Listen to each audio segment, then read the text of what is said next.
57,1 poprvé. Klap.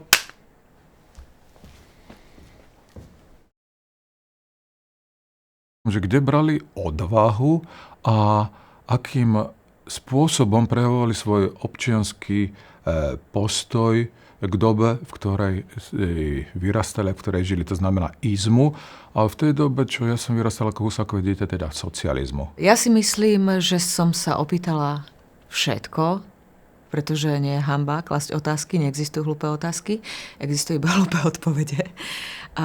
Takže ja si myslím, že mne zodpovedali všetko, čo som potrebovala v tom čase počuť. Prečo? Prečo chcú ísť študovať práve túto školu v tejto dobe povrchnosti a pozlatka? Pretože dnes majú rôzne možnosti, ako niekde zažiariť. Či chcú ísť viac do hĺbky, alebo či sa chcú klzať iba povrchom.